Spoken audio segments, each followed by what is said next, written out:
Hello दोस्तों, स्वागत है आपका आरडी हिंदी कहानियों में। भाग 3 टू बी कंटिन्यू। राजा पारेख, तो क्या मेरी पुत्र वधू को नागलोक से पृथ्वीलोक पर लाने का कोई रास्ता नहीं है? बुजुर्ग पंडित, महाराज, इसका केवल एक ही रास्ता है। जब वह कन्या 18 वर्ष की हो जाएगी तो राजा बासी को कोढ़ नामक एक रोग निकलेगा।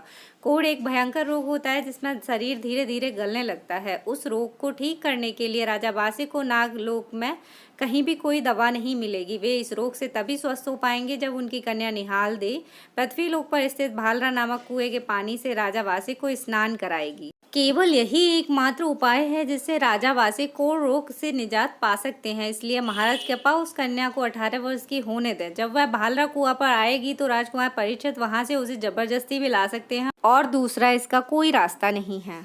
इतनी बात कहकर सभी पंडित अपने स्थान से उठ खड़े हुए और बोले, महाराज, अब हमें जाने की इजाजत दें। राजा पारेख ने सभी पंडितों को भारी दक्षिणा देकर विदा किया और आने वाले 18 वर्षों के बारे में सोचने लगे।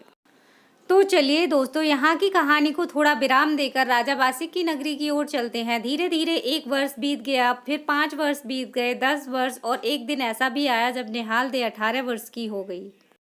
एक दिन राजा बासिक अपने घोड़े पर सवार होकर नगरी के बाजार की सैर कर रहे थे। अचानक रतन सेठ की हवेली की छत पर राजा की नजर जाती है तो राजा एक अचंभित करने वाला दृश्य दिखाई पड़ता है। उन्होंने देखा कि आज आसमान में दो सूरज निकले हैं, लेकिन ध्यान से देखने पर राजा को पता लगा कि एक नौजवान रूपमती लड़की छत पर अपने केस सुखा रही है। लड़की इतनी सुंदर थी कि मानो उसका रूप सूरज के समान खिल रहा हो। राजा वासिक उसकी सुंदरता पर इस कदर मोहित हुए कि उन्होंने मन ही मन उससे विवाह करने का निर्णय कर लिया। राजा वासिक इस चीज से बिल्कुल अनजान थे कि जिससे वह विवाह करना चाहते हैं वह उन्हीं की पुत्री है। दोस्तों, सत्य का जमाना था। उस समय पाप की सजा बहुत भयंकर मिलती थी। तो आज वासिक को उसी समय शरीर में खुजली होना शुरू हो गई जब उन्होंने अपनी ही पुत्री से विवाह करने का निर्णय लिया। और महल पहुंचते पहुंचते खुजली इतनी तेज हो गई कि राजा पागलों की तरह पूरे शरीर को खुजलाने लगे। यही वह वक्त था जब राजा बासिक कोढ़ नामक रोग से गिरफ्त हो चुके थे।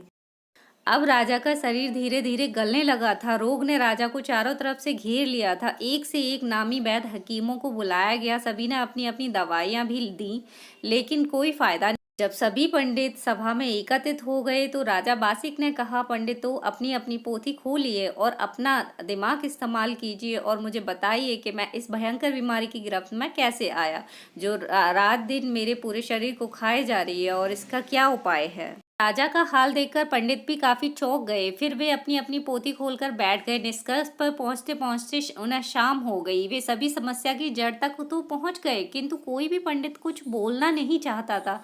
वे सब राजा के खिलाफ उस षड्यंत्रकारी योजना को बताते हुए काफी डर रहे थे जो उनकी रानी ने बनाई थी। काफी वक्त गुजरने के बाद जब किसी भी पुरोहित के मुंह से कोई शब्द नहीं निकला तो राजा वासिक काफी गुस्से में आ गए और बोले, क्या हो गया? क्या तुम्हारी विद्या अब विफल हो गई?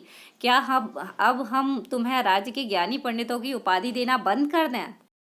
फिर राजा बासिक ने कहा, तो ठीक है, आज आप अपने अपने घर चले जाइए और इस समस्या पर विचार कीजिए। यदि कल तक आप लोगों ने मुझे इस पर कोई टिप्पणी नहीं दी तो याद रखना, मैं आप सभी को फांसी पर चढ़ा दूंगा। राजा के मुख से ऐसे कथन सुनने के बाद सभी पंडित डरते डरते अपने घर चले गए। घर जाकर पंडितों ने चौपाल में एक सभा आयोजित की और उनमें से एक ने कहा, देखो भाइयों, यदि हम राजा को सही बताएंगे तो भी मारे जाएंगे और नहीं बताएंगे तो भी मारे जाएंगे। आखिर हम करें तो करें क्या? फिर सभी पंडित एक बुजुर्ग पुरोहित के चरणों में गिर कहने लगे, दादा, आप हम सभी से विद्वान हैं और बुजुर्ग भी, कृपा आप ही कोई हल निकालें। अपने सामने इतने सारे भयभीत चेहरों को देखते हुए बुजुर्ग पंडित ने कहा, तो ठीक है, कल मैं बताऊंगा राजा को सारा सत्य।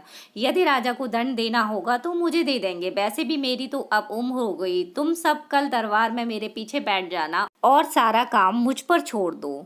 क्या राजा को अपनी बेटी की जिंदा होने की भनक मिलेगी? अगर आप आगे देखना चाहते हैं तो देखिए आरडी हिंदी कहानियों में भाग 4। प्लीज़ इस चैनल को लाइक, सब्सक्राइब एंड शेयर करिए। धन्यवाद।